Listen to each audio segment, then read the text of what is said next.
It's happened again. The Hays County Sheriff's Office says for the third time in less than 2 weeks, a fake cop has tried to pull someone over. His friend is in desperate need of a kidney transplant. His son is a match and a willing donor. So what's the problem?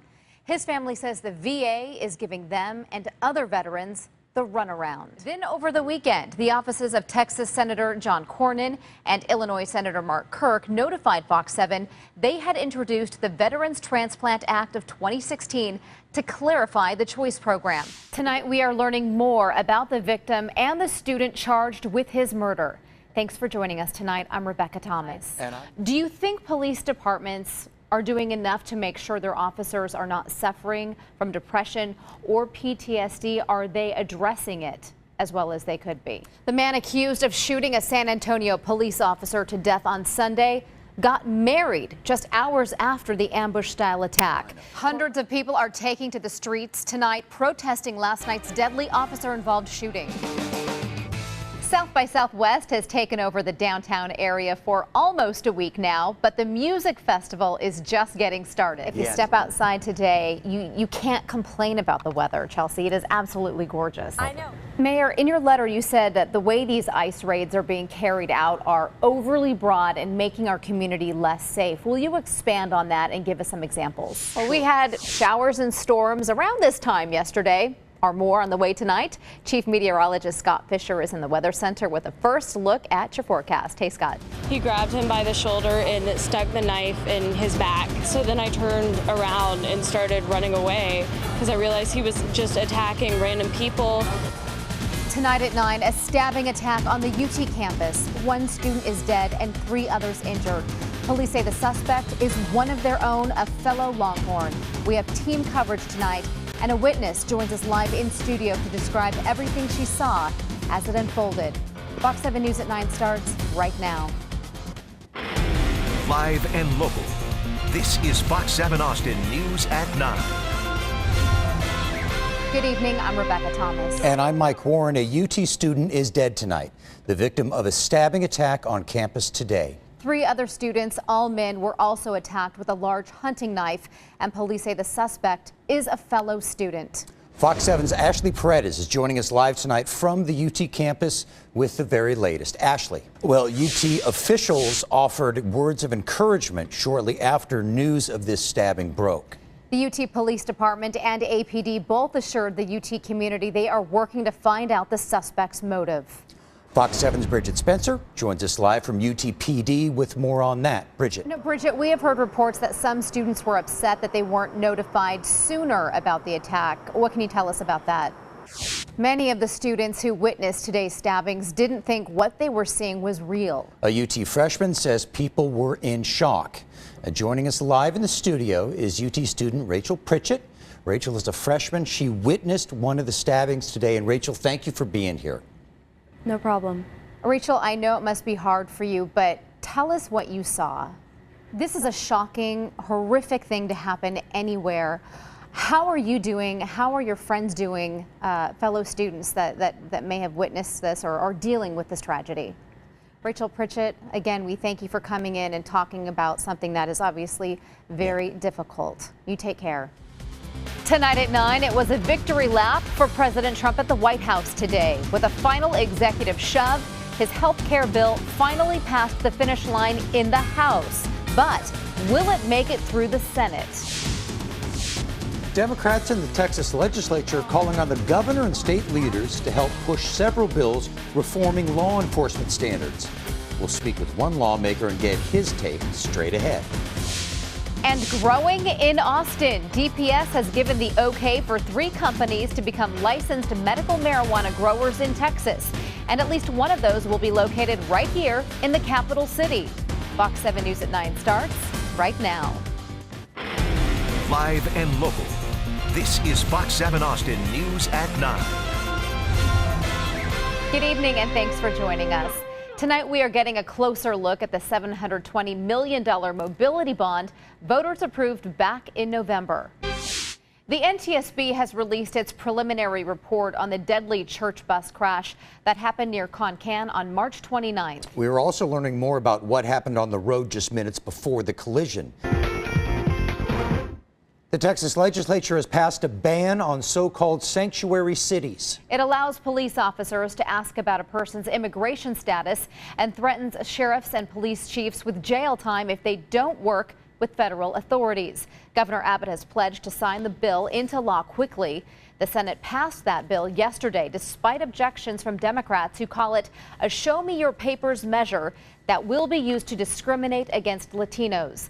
Now, the term sanctuary city has no legal definition, but Republicans want local police to help federal immigration agents crack down on criminal suspects in the U.S. illegally. The bill also allows the state to withhold funding from local governments for acting as sanctuary cities. Outrage and agony. That's how a coalition of state lawmakers feel after the fatal shooting of an unarmed teenager this past weekend. Jordan Edwards was killed by a Balch Springs police officer who has since been fired after filing a false report about the shooting. Well, now lawmakers are calling for state leaders to help them push several police reform bills. Fox 7's Rudy Koski with that. Marijuana for medical use will soon be grown in Austin. The Department of Public Safety has approved 3 companies to grow, process, and dispense low THC cannabis to prescribed patients. Fox 7's Rayanne Christensen joins us live from the state capitol with the latest on that tonight. Rayanne? Months ago, we told you about a disabled Leander veteran who was fighting the VA in order to get them to pay for his kidney transplant. His son is the living donor. Well, the surgery is tomorrow in San Antonio, and the battle with the VA continues. It's a selfless act that he's doing for me, and to have someone, give you the opportunity for your health and give your life back to you is just, I can't thank him enough for it. On Thursday morning, 48-year-old Charles Nelson of Leander will have a kidney transplant at University Hospital in San Antonio. His 28-year-old son, Cody, is the living donor. It's my dad. Do anything for him. He's always been there for me. Might as well return the favor. Charles Nelson is a 100% service-connected disabled Army veteran. His kidney disease caused by an untreated strep infection while stationed in South Korea. Since he lives 40 miles from a VA transplant center, he was initially told the VA's Choice program would pay for the surgery at University Hospital. Then the offer was pulled because his donor isn't a veteran. Things in the VA that are you just can't believe that they would even write that into the law. That is so frustrating. His son says this is a classic example of the VA not putting veterans first. He met every single criteria and everything like that, and then, oh, hold on, there's a deal. We need to figure out how we can make this not right for them, but right for us. And well, the son's not a veteran. Perfect, it's not covered anymore. After Fox 7 first aired the story about the Nelsons' fight with the VA 2 weeks ago, Charles's wife Tamara says they've gotten a lot of talk but no action. I've had a few phone calls from the VA, and every phone call has been, Miss Nelson, what can we do? We will take care of you. I said, can you send that to me, by documentation? Well, it'll be a couple of days, and I never received anything still to this day. The Nelsons are now going through Medicare to pay for the transplant surgery, but their fight to help other veterans is just getting started. When the VA tells you, well, no, this is the policy and this is what we're doing, then that's just kind of what they go with. They don't fight the system, and it's hard. It's hard to try to work your way up into the VA to get somebody to listen to you. Now our main concern is directed back to the Choice program and how can we help other veterans so they don't have to go through the same issues and the same problems that we've been going through. After numerous requests to the VA about its Choice program policy on living kidney donor transplants, they finally responded today. The VA says it will not be covering Charles Nelson's surgery because, quote, to be eligible for Choice, a person must be an enrolled veteran. Again, Charles Nelson is a veteran. His son is not. And since our last story aired, the offices of both Texas Senator John Cornyn and Illinois Senator Mark Kirk have contacted Fox 7 about helping the Nelsons. To learn more about this story, visit fox7austin.com. I have a good advocate, and some of these older guys that don't, or they're being told, no, we're not going to do that for you, they just walk away. They don't fight the system. It's kind of like they get to choose whether you live and die. That's I think not right. it all comes back to money. It does. For the past couple of weeks, Fox 7 has been following the story of Charles Nelson, a disabled Leander veteran who needed a kidney transplant. His 28-year-old son, Cody, was a match and a willing donor.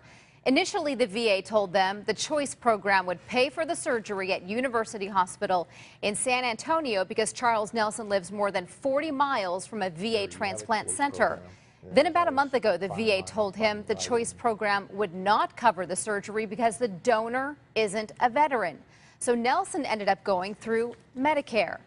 Last night, after weeks of asking the VA to clarify the Choice program policy on paying for living kidney donor transplants, they finally responded.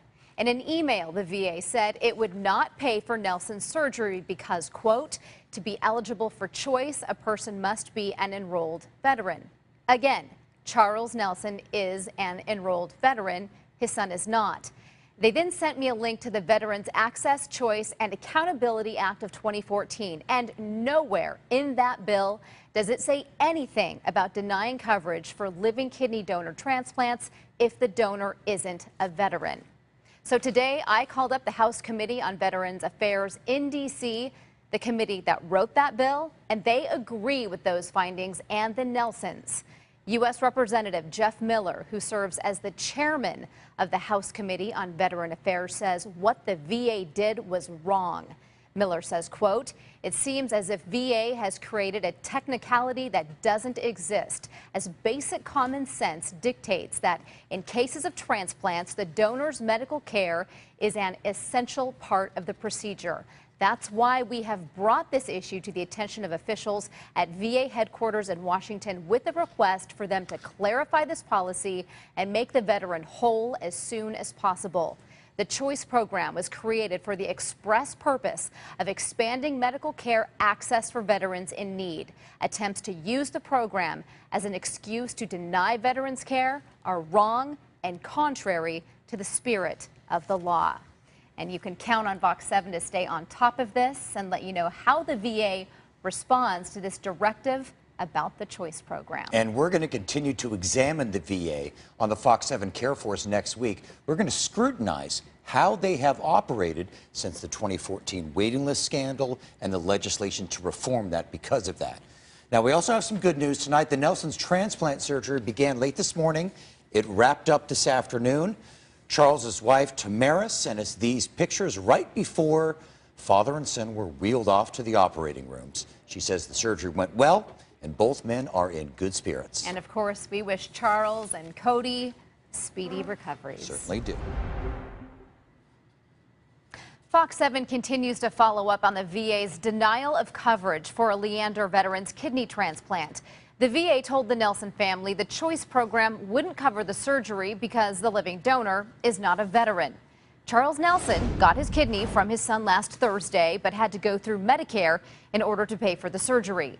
Now, the chairman of the House Committee on Veterans Affairs criticized the VA's move after seeing our story, saying attempts to use the program as an excuse to deny veterans care are wrong and contrary to the spirit of the law.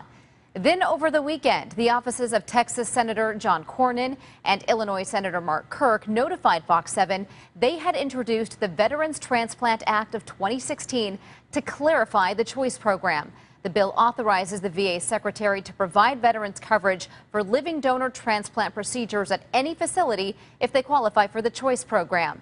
Cornyn issued the following statement saying, our veterans who have sacrificed so much for our nation deserve the best possible health care we can give them.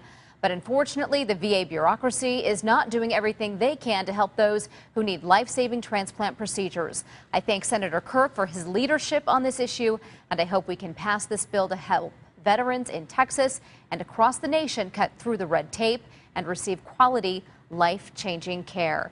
And as we have been from the start, Fox 7 remains committed to staying on top of this. Count on us to update you as this bill makes its way through Congress and let you know how the VA responds.